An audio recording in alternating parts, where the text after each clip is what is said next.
finally arrived here in Jemaa Elfnaa. Rather than taking the taxi, I actually took the bus, which was way cheaper. It only cost me around 30 dirhams versus the 150 dirhams that I need to pay had I taken the taxi. So let's explore the square and find our hostel. Well, I stupidly deleted my hostel videos without backing them up, so unfortunately, I can't show them in this vlog. But here are some of the photos that I took using my phone. I stayed at the beautiful Rodamon Marrakech, so check them out. For now, let's just walk around Jemaa Elfnaa and briefly explore the Medina.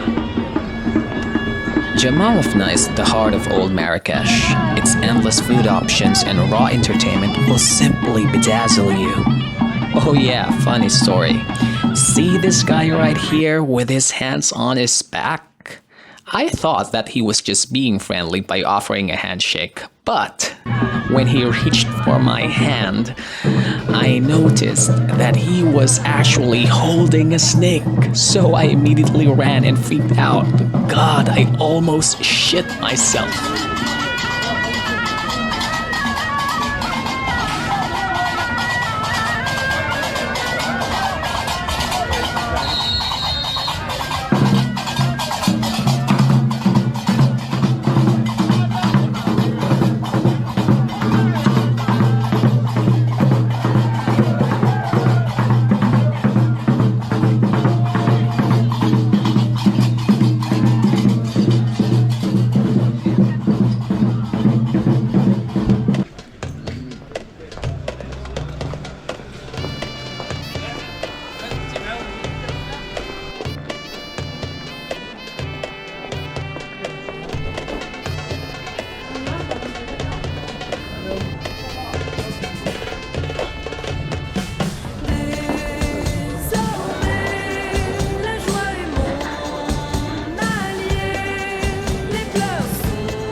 I finally got a ticket for Bahia Palace and it cost me 70 dirhams, but the line was extremely long.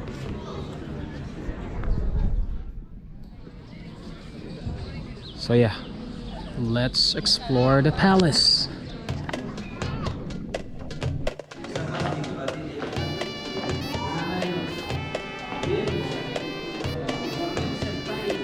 Bahia Palace is one of my favorite places in Marrakech, and you will see why as we explore it.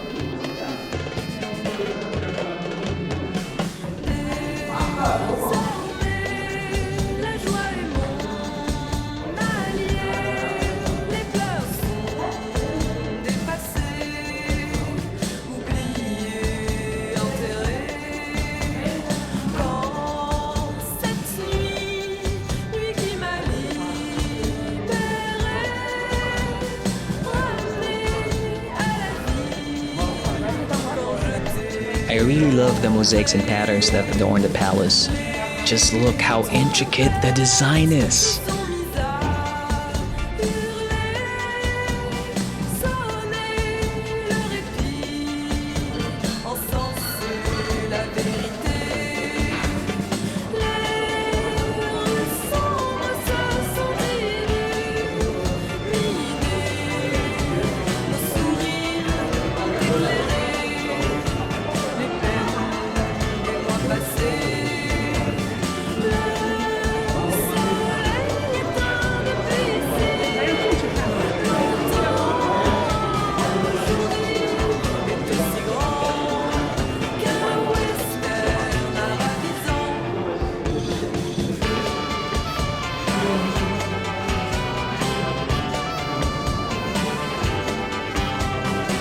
Despite the crowd, Bahia Palace left me in awe. Walking through its courtyards, colorful chambers, and lush gardens brought me back in time.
We're currently at the Grand Quarter of the Bahia Palace here in Marrakech. This palace is actually considered as one of the grandest palaces here in the city and possibly one of the most beautiful in Morocco.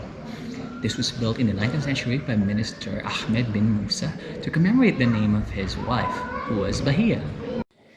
After visiting Bahia Palace, I went to the nearby Darsi Said, or the National Museum of Weaving and Carpets. The exhibits were so informative and the museum was not crowded at all. But I did not realize that photography was prohibited in some areas. Just listen to the guard yelling at the background.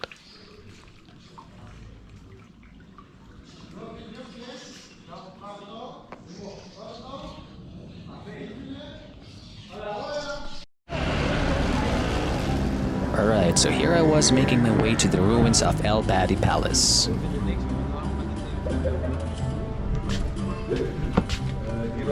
This palace was built in 1593 and was demolished in the late 17th century when Malay Idris stripped it of its riches to build the imperial city of Meknes.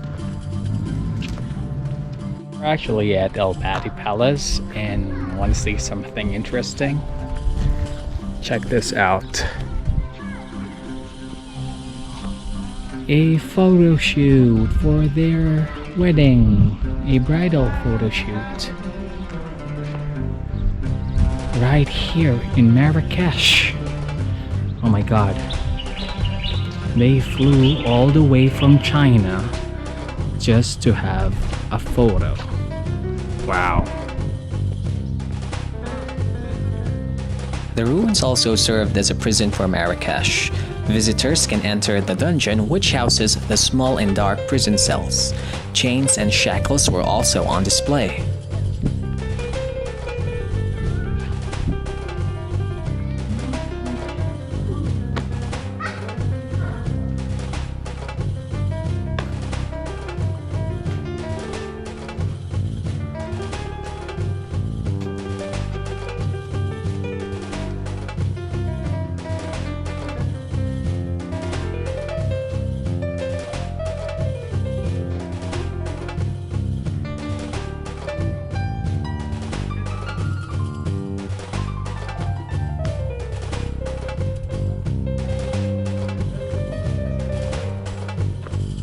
It is said that during its prime, El Badi Palace was gleaming in gold, turquoise, and crystal. Today, the wide central courtyard with its sunken gardens and reflecting pools give us a glimpse of its glorious past.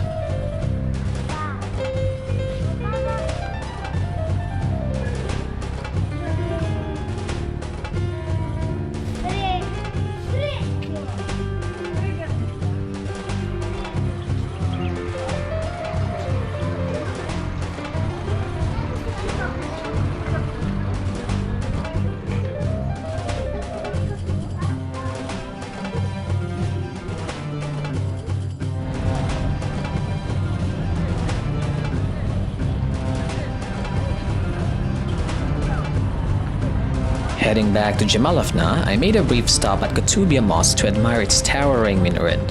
Only Muslims are allowed to enter this grand mosque that was built in the 12th century.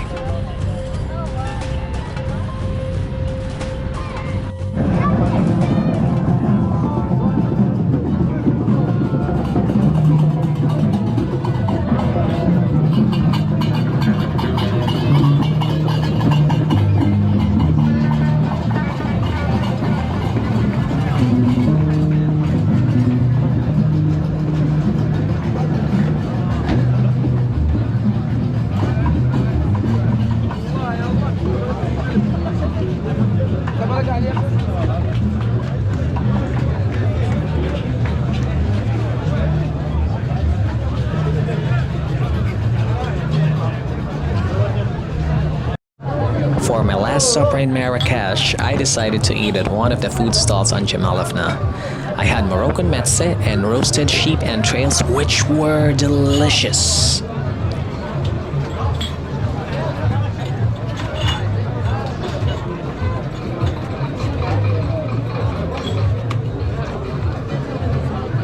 I cap it off with a refreshing glass of mixed fruit smoothie.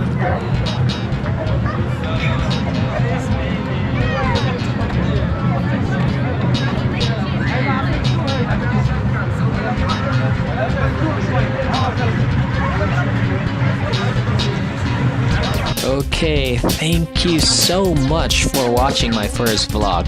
Here is a preview of my 3-day trip to the Sahara. Hoping that you can watch the next one. Cheers!